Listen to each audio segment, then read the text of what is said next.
This episode is brought to you by ElevateOS, the only all-in-one community operating system. ElevateOS transforms property management, combining resident engagement, reservations, rent payments, maintenance, and concierge services into a single super app. It also uniquely integrates access control, intercoms, package lockers, and thermostats, eliminating app fatigue and redefining modern apartment living. Visit elevateos.com/MMN for a free demo and see how they can help you level up your operations.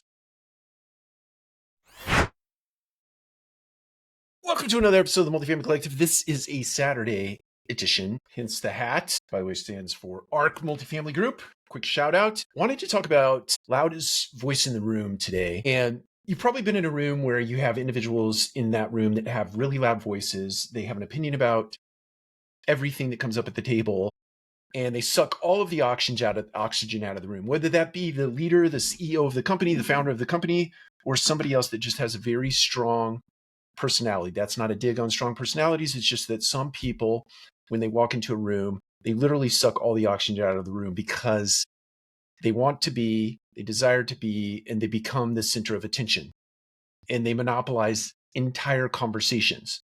And it ends up being very unproductive for your team. And it is incumbent upon you as a leader not to control that circumstance, but certainly to massage it in a way that every voice in the room is heard.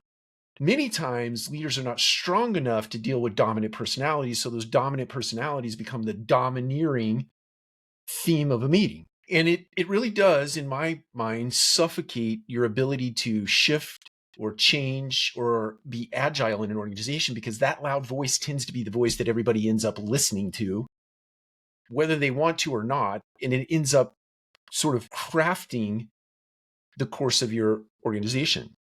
You kind of submit to the alpha in the room.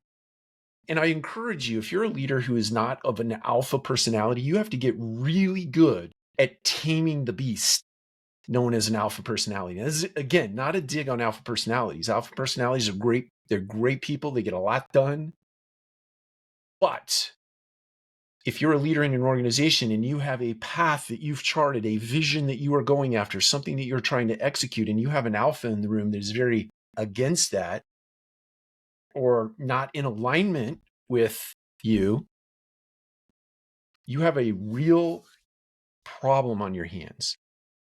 And the solution is you have to get yourself built up with courage and conviction. And you have to do that in a way that, at least this is one guy's opinion, you have to do that in a way that is subtle and quiet and firm, but fair to that alpha personality, because alpha personalities have a lot of great ideas. They really do. They're very productive individuals, and they have, in most cases, not every alpha personality is a good theme for your business, but they have good ideas. They're great executors. They get people rallied around and getting things done. But you as a leader have to make sure that they're aligned with the mission and the vision, the value of the organization. Otherwise, you're going to be running down paths that you never intended to run down. You see this sometimes with regional managers. You have two regional managers that show up in a room, and one is just bulldozes everything. They bulldoze decisions and they dominate meetings. You see it also with people who show up in a crisis and they are an alpha personality. They just tear off down like a bull in a china closet to get things accomplished in a crisis moment. Now, compare that type of individual with a regional manager that comes into a room and they shape decisions by just calmly asking questions. Well-placed, thoughtful questions like, and we've talked about this before on the podcast, asking questions like, what is the pure definition of this issue that we are talking about today? What problem are we actually trying to solve? Sometimes a subtle question like that, appropriately placed, will shift the entire conversation, even for the alpha in the room. It's not that this person who doesn't dominate the conversation is weaker. It doesn't mean that they're smarter. It just means that they're thoughtful and they're intentional, and their voice matters. People like that on your team are the true challengers. If you think about a giant ship in the ocean, on the back of that ship is a rudder that turns the ship, right? Sometimes there's even a smaller rudder within the rudder. So a giant cruise ship, imagine that. And you have a rudder on the back that steers the ship, but then there's this other little rudder within the rudder that starts to turn to get the bigger rudder turning. think of the quiet leaders in your organization as the rudder within the rudder. They're the person that asks super strategically placed, well thought out questions that challenge your organization and not mute the alphas in the room, but they assist in helping redirect the alphas in the room. And this is not an us against them. It's just what are the best ideas and getting those best ideas out on the table and not allowing one voice in the room to become the only voice of ideas in a room. It's incumbent upon you as a leader. Now, if you're that quiet leader, the non-domineering personality type leader, I would encourage you to get versed in the art of subtle questions. I would get yourself versed in the art of listening, taking those pauses that happen in any conversation and inserting showstopper questions that get people thinking in different directions, get people thinking about different things or considering things that they had not considered when they were running down a path where they had blinders on and they couldn't see what they were actually headed toward in terms of an outcome. So my encouragement to you, here's just some plant questions like, what assumptions are we making? What is a pure definition of the problem that we're trying to solve? Or you can ask questions like, what if the opposite were true? Or things like, who benefits if this thing goes right? Or who benefits if this thing goes wrong? Those are in my head, let's call them catalyst questions. If you think about that thing we talk about often, this space between catalyst and response is choice. So there's a pause moment there where you have something that's happening in the room.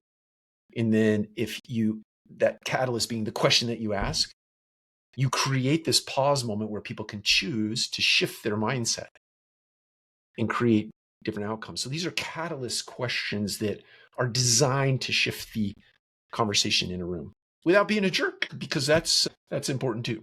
So my encouragement to you is to get really versed in the art of catalyst questions.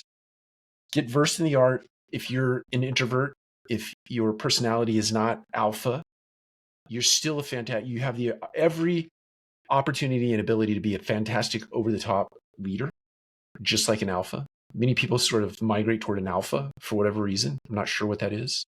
I'm not an alpha personality. And for all of my adult career, I've looked at some alpha leaders, and I think, why in the world would anyone follow that person? I don't get it. Like, I have allergies sometimes to people who are incredibly big alpha personalities. Not everyone, but some. And I catch myself comparing and contrasting, like, what the subtle leader versus the alpha leader, and who's more effective and who's more efficient and who gets people moving in directions that are producing really good outcomes in an organization. And what I've discovered over a long bit of time is the alpha is no better than the subtle, and the subtle is no better than the alpha, right? It's just not. It's two different approaches to leadership. It took me a long time to realize that. And I like people who have big personalities, but I wouldn't follow them. It's just not my personality to do that. All that being said, my encouragement to you today is, if you are a leader and you have alphas on your team, you need to understand the art and the science behind leading people with big alpha personalities, so that you can have an effective organization that's creating effective outcomes for your organization. Otherwise, you're going to start running down roads that you never visioned for your company. That's it. Take care. We'll talk to you again soon.